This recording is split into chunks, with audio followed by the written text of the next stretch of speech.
اعوذ باللہ من الشیطان اللعین الرجیم بسم اللہ الرحمن الرحیم الحمد للہ رب العالمین الصلاة والسلام علی اشرف الانبیاء والمرسلین وعلی آلہ الطیبین الطاہرین المعصومین الذین اذہب اللہ عنہم الرجس وطہرہم تطہیرا اللہم صلی علی محمد وآل محمد اللہم اخرجنا من الظلمات الوہم واکرمنا بنور الفہم اللہم افتح علینا ابواب رحمتک وانشر علینا خزائن علومک برحمتک یا ارحم الراحمین۔ عزیزان محترم، کل آپ کی خدمت میں ایک سلسلہ شروع کیا تاریخ اسلام میں حضرات ائمہ معصومین علیہم الصلاۃ والسلام کے بعد جلیل ترین علماء کرام کا تعارف کروانا جو ہے وہ نہایت ضروری ہے۔ یہ وہ شخصیات ہیں جو تاریخ اسلام میں نہایت جلیل القدر ہیں، تقوی میں بے نظیر شخصیات ہیں، اور حضرت امام زمان اجل اللہ تعالی فرجہ الشریف سے رابطے کے عنوان سے ان تین شخصیات کو وہ شہرت حاصل ہے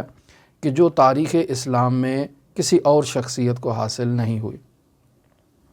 ان تین شخصیات میں سب سے پہلی شخصیت جس کا تعارف کروائیں وہ سید ابن طاؤس کی شخصیت ہے۔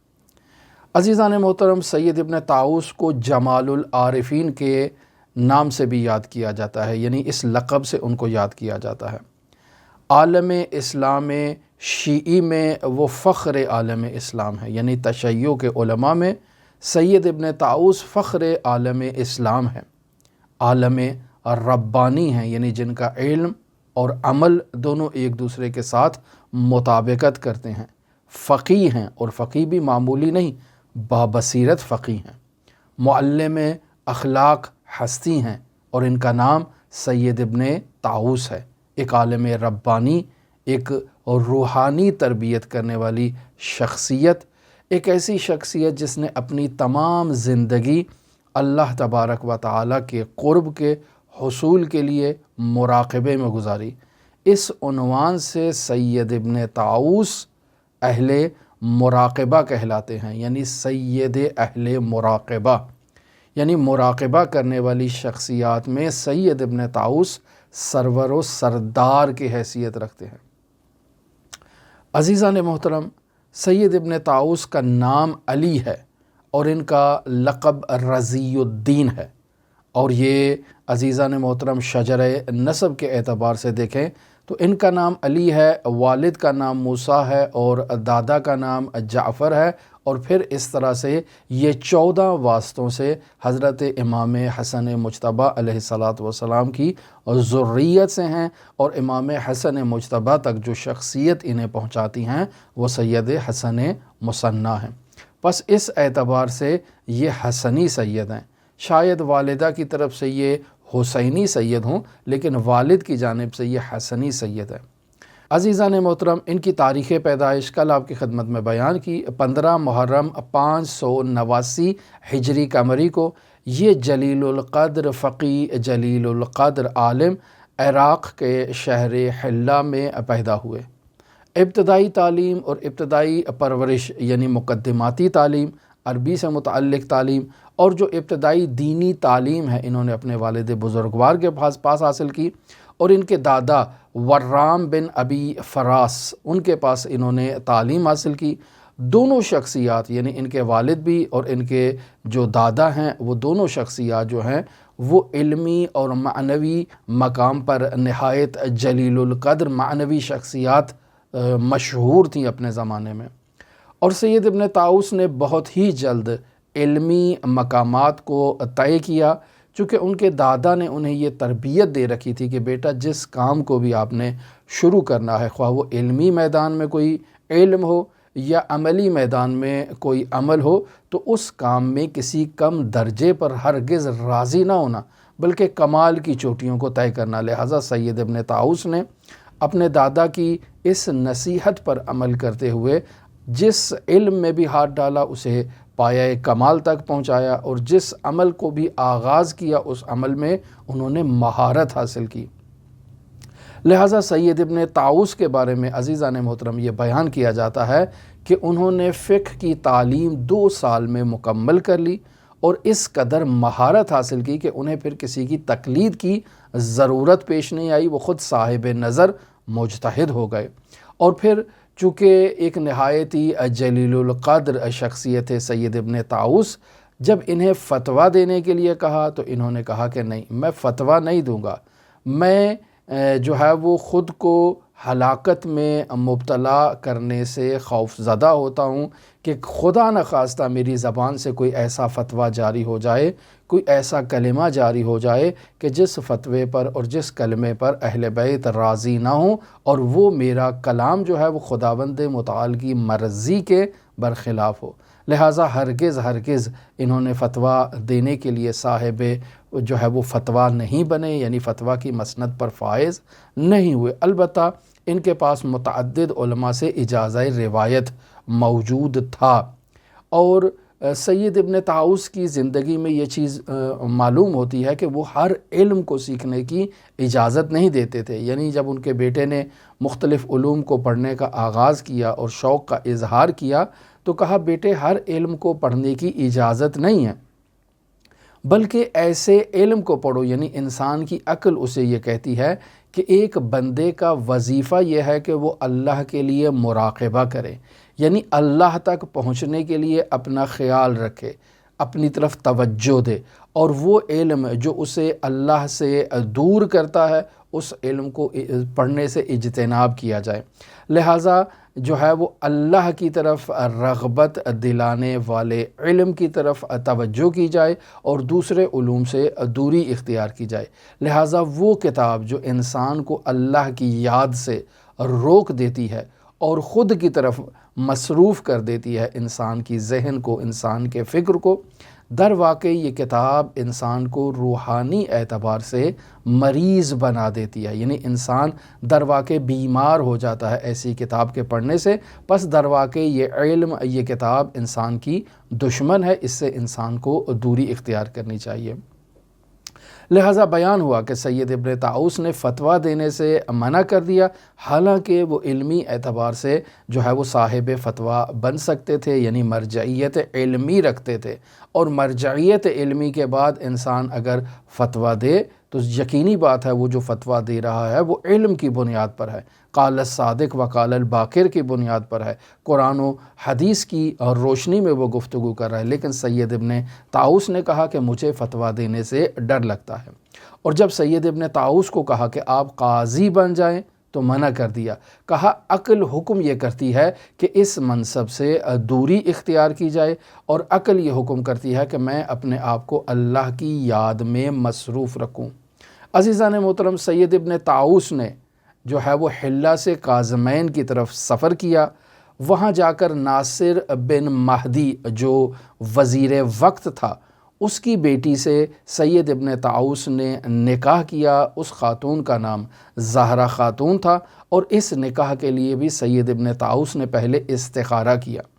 اس استخارے سے یہ بات ظاہر ہوتی ہے کہ سید ابن طاؤس خود اس شادی کے خواہش مند نہیں تھے۔ یقینی بات ہے کہ ناصر بن مہدی نے دیکھا ہوگا کہ ایک جلیل القدر سید یہاں آیا ہے، نہایتی قابل ہے، نہایتی پرہیزگار ہے، اور بیٹی کے لیے مناسب رشتہ ہے، تو ممکن ہے خود ناصر بن مہدی نے جو ہے وہ یہ تقاضا کیا ہو، اور سید ابن طاؤس نے اس تقاضے کو قبول کرنے سے پہلے جو ہے وہ استخارہ کیا ہو۔ استخارہ اچھا آیا تو زہرہ خاتون سے انہوں نے شادی کر لی۔ اس شادی کے بعد کچھ عرصہ سید ابن طاؤس جو ہے وہ بغداد میں رہے، لیکن یہ بغداد کا سفر سید ابن طاؤس کے لیے نہایت کٹھن اور نہایت ہی دشوار سفر تھا۔ خود اس بارے میں بیان کرتے ہیں کہ شیطان نے بہت ساری رسیاں میرے گرد پھیلا رکھی تھی تاکہ وہ مجھے ان رسیوں سے باندھ سکے۔ لہٰذا شیطان میرے ارد گرد میرے اور اللہ کے درمیان فاصلہ ایجاد کرنے کے لیے ہر وقت میرے ارد گرد رہتا تھا۔ لہٰذا اس دور کے خلیفہ عباسی مستنصر باللہ نے باقاعدہ سید ابن طاؤس سے درخواست کی کہ آپ فتویٰ دیں، یعنی آپ مرجعیت علمی رکھتے ہیں تو آپ کو صاحب فتویٰ ہونا چاہیے۔ سید ابن طاؤس اس درخواست کو در واقع ایک شیطانی چال سمجھتے تھے، یعنی شیطان کی طرف سے سید ابن طاؤس کو اللہ سے دور کرنے کا ایک ذریعہ سمجھتے تھے۔ لہٰذا سید ابن طاؤس نے منع کر دیا۔ پھر خلیفہ وقت نے سید ابن طاؤس سے کہا کہ آپ سادات کے نقیب بن جائیں، یعنی اس عہدے پر فائز ہو جائیں کہ تمام سادات جو موجود ہیں ان کا محاسبہ کریں، ان کا حساب کتاب رکھیں، کس کا شجرہ کہاں سے ملتا ہے، کون کہاں سے ہے، کیا اس کا ذریعہ درآمد ہے، کیا اس کے متعلقات ہیں، کیا اس کی مشکلات ہیں، ان مشکلات کو حل کریں۔ آپ اس سرکاری پوسٹ کو جو نقابت سادات کی ہے اس کو ایکسیپٹ کریں۔ تو اس کو بھی سید ابن طاؤس نے قبول نہیں کیا۔ وقت کے وزیر کے بیٹے نے سید ابن طاؤس سے تقاضا کیا کہ آپ جو ہے وہ میرے ندیم بن جائیں، میری محفلوں میں آیا کریں، گفتگو کیا کریں، ہم آپ کے ساتھ اٹھیں گے، بیٹھیں گے، آپ کی نشست و برخاست ہمارے ساتھ ہوگی۔ سید ابن طاؤس نے اس بات کو بھی ایکسیپٹ نہیں کیا۔ اور جب خلیفہ نے سید ابن طاؤس سے یہ تقاضا کیا کہ جائیں آپ ہلاکو خان کے پاس، جو مغل جو ہے وہ بادشاہ ہے جس نے بغداد پر قبضہ کیا ہے، آپ اس کے پاس جائیں، تو سید ابن طاؤس نے اس درخواست کو بھی قبول نہیں کیا، چونکہ سید ابن طاؤس وہ ہستی تھی جن کے پاس ہلاکو خان کی طرف سے امان نامہ موجود تھا۔ خلیفہ نے کئی مرتبہ سید ابن طاؤس سے یہ تقاضا کیا کہ آپ وزارت کا منصب سنبھالیں، لیکن سید ابن طاؤس نے اس بات سے بھی انکار کر دیا۔ ہمیشہ سید ابن طاؤس اپنے بیٹے کو مراقبے کی نصیحت کیا کرتے تھے، کہا کرتے تھے کہ بیٹا اللہ سے قرب اختیار کرنے کے لیے اہل دنیا سے جو ہے وہ ہم نشینی ان کی اختیار نہ کرو، ان سے دوری اختیار کرو، چونکہ اہل دنیا سے نشست و برخاست یعنی ان کے پاس اٹھنے بیٹھنے، ان سے میل جول رکھنے کا نتیجہ یہ ہے کہ انسان اللہ سے دوری اختیار کر لے۔ بندہ اور بندے کا مالک یعنی اللہ رب العزت، ان کے درمیان فاصلہ ایجاد ہو جائے گا اگر انسان اہل دنیا سے میل جول رکھے گا۔ کیوں؟ چونکہ اہل دنیا کا زیادہ تر وقت جو ہے وہ فانی امور میں، کھیل تماشے میں اور دنیا سے رغبت میں، میل جول میں، لہو و لعب میں گزر جاتا ہے۔ تو اگر ایسے میں آپ بھی اہل دنیا کے ساتھ میل جول رکھیں گے اور انہی کے ساتھ اگر آپ نشست و برخاست کریں گے تو آپ کی آخرت تباہ ہو جائے گی اور آپ اللہ سے دور ہو جائیں گے۔ لہٰذا اللہ سے ہم نشینی اختیار کرنے کے لیے آپ کو اہل اللہ سے دوستی کرنا ہے، یعنی اللہ کے بندوں سے دوستی کرنا ہے، اور وہ افراد جو اللہ کے بندے اور اللہ کے ہم نشین نہیں ہیں ایسے افراد سے دوری اختیار کرنا ہے۔ اور پھر سید ابن طاؤس کہتے تھے کہ جو شخص یہ دعویٰ کرتا ہے کہ وہ اہل دنیا کے ساتھ ہم نشینی، دوستی، میل جول رکھے ہوئے ہے اور اس کے ساتھ ساتھ وہ اللہ کا مقرب بندہ ہے اور سعادت کے مقام پر فائز ہے، تو جو شخص یہ دعویٰ کرتا ہے وہ جھوٹا ہے، وہ کذاب ہے، اس کی بات ہرگز حقیقت نہیں رکھتی ہے۔ لہٰذا سید ابن طاؤس سے جو ہے وہ جب وہاں بغداد میں قیام کے دوران اس قسم کے بہت سے تقاضے ہونا شروع ہو گئے، کوئی ایک طرف سے کہہ رہا ہے کہ آپ نقیب سادات بن جائیں، کوئی کہتا ہے، کبھی کہا جاتا ہے کہ وزیر بن جائیں، کبھی کہا جاتا ہے کہ وزیروں کے جو ہے وہ محفلوں میں اٹھا بیٹھا کریں، کبھی خلیفہ کہتا ہے کہ آپ ہلاکو خان کے پاس چلے جائیں اور وہاں جا کر کوئی ہمارے لیے جو ہے وہ لے کر آئیں۔ تو ایسے جب سید ابن طاؤس پہ اس قسم کے تقاضے زیادہ ہونا شروع ہو گئے تو سید ابن طاؤس اپنی فیملی کے ساتھ وہاں سے اٹھ کر حلہ تشریف لے گئے، یعنی بغداد سے ہجرت کی اور حلہ تشریف لے گئے۔ اور پھر جب حلہ میں جا کر انہوں نے عزلت اختیار کی اور اپنی عبادت میں اور مراقبے میں وقت گزارنا چاہا تو حلہ کی عوام نے سید ابن طاؤس کی عظمت اور جلالت کے پیش نظر ان سے ایسے تقاضے کرنا شروع کر دیے جو دنیا پر مبنی تھے۔ ایسے ہی تقاضے کہ بادشاہ سے یا ہلاکو خان سے کوئی نہ کوئی فائدہ جو ہے وہ دلوا دیا جائے لوگوں کو، تو لوگوں سے تنگ آ کر سید ابن طاؤس جو ہے وہ حلہ سے نجف اشرف عراق چلے گئے۔ حضرت سید الاوصیاء امیر المؤمنین علی ابن ابی طالب کی بارگاہ میں 3 سال قیام کیا اور پھر نجف اشرف سے کربلائے معلیٰ چلے گئے۔ 3 سال سید ابن طاؤس نے کربلائے معلیٰ میں قیام کیا اور پھر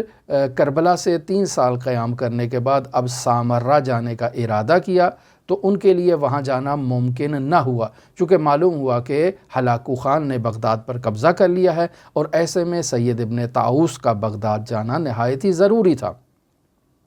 لہٰذا سید ابن طاؤس جو ہیں وہ بغداد آتے ہیں، چونکہ ان کے پاس امان نامہ موجود ہے ہلاکو خان کی طرف سے جو ظاہراً خواجہ نصیر الدین طوسی نے انہیں دلوایا تھا۔ تو ایسے میں سید ابن طاؤس جو ہیں وہ بغداد آتے ہیں۔ بغداد میں ہلاکو خان نے جو قتل عام کا ایک بازار گرم کر رکھا تھا، ایسے میں سید ابن طاؤس 1000 افراد کو ہلاکو خان سے نجات دلواتے ہوئے انہیں حلہ منتقل کرتے ہیں۔ اور پھر ہلاکو خان ظاہر ہے جب کوئی احسان کر رہا ہے تو اس کے بدلے میں بھی جو ہے وہ کسی چیز کا تقاضا کرے گا۔ ہلاکو خان نے سید ابن طاؤس کو سادات کا نقیب مقرر کیا، اور اس طرح سے وہ سادات کے نقیب بنے اور 1000 جو ہے وہ شخصیات کو نجات دے کر وہ حلہ واپس تشریف لے گئے۔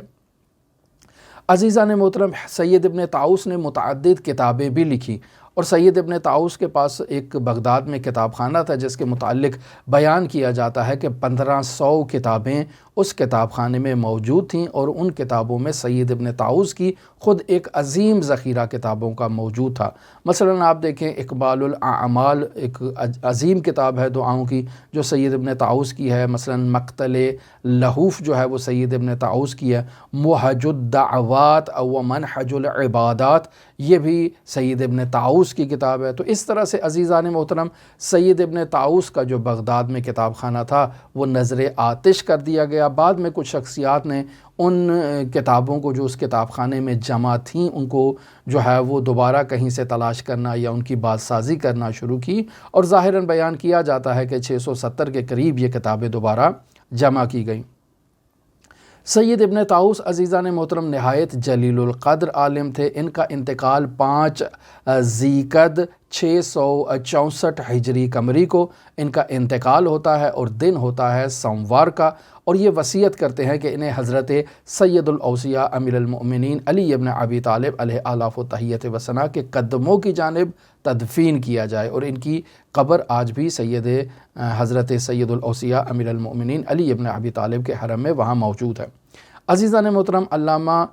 سید محمد حسین طباطبائی مفسر قرآن کے بھائی سید حسن طباطبائی جنہیں حسن الہی طباطبائی کے نام سے بھی یاد کیا جاتا ہے، اور ان کے حالات زندگی ہم تفصیل سے بیان کر چکے ہیں۔ یہ بھی مرحوم علی قاضی کے شاگردوں میں شامل تھے اور نہایت ہی جلیل القدر شخصیت تھے۔ یہ کہتے ہیں کہ میں نے بہت سے افراد کی ارواح کو احضار کیا ہے، ان سے سوالات کیے ہیں، لیکن 2 شخصیات ایسی ہیں جو نہایت جلیل القدر ہیں، اور جب میں ان کی روح کو احضار کرنا چاہتا تھا تو وہ حاضر نہیں ہوئیں۔ ان 2 شخصیات میں ایک شخصیت سید ابن طاؤس کی شخصیت ہے، اور ایک شخصیت سید مہدی بحر العلوم کی شخصیت ہے۔ ان 2 شخصیات کا جواب یہ تھا کہ ہم نے اپنے آپ کو حضرت سید الاوصیاء امیر المؤمنین علی ابن ابی طالب علیہ آلاف و تحیت و ثنا کی خدمت کے لیے وقف کر رکھا ہے، لہٰذا ہم اس مقام سے نیچے نہیں آ سکتے آپ کے سوالات کا جواب دینے کے لیے۔ لہٰذا مرحوم الہی طباطبائی کہتے تھے کہ میں نے بہت سی ارواح کو حاضر کیا لیکن ان 2 شخصیات کی روح کو حاضر نہیں کر سکا۔ عزیزان محترم، سید ابن طاؤس کے جو علمی کارنامے ہیں، جو علمی جد و جہد ہے، ان کی کرامات ہیں، اس موضوع پر ابھی ہماری گفتگو آپ کے ساتھ باقی رہی، جسے انشاءاللہ اپنے آئندہ جو دروس ہیں ان میں بیان کریں گے۔ ہماری دعا ہے کہ خداوند متعال اس جلیل القدر عالم کے درجات کو عالی و متعالی قرار دے، اور ہمیں ان کی تعلیمات سے، ان کی کتابوں سے فیض حاصل کرنے کی توفیق عطا فرمائے۔ آج جمعۃ المبارک ہے، آپ تمام مؤمنین کے لیے امام رؤوف علی ابن موسیٰ الرضا کی نورانی بارگاہ میں نائب الزیارہ بھی ہوں اور دعا گو بھی ہوں۔ اللہم صلی علی محمد و آل محمد وعجل فرج قائم آل محمد۔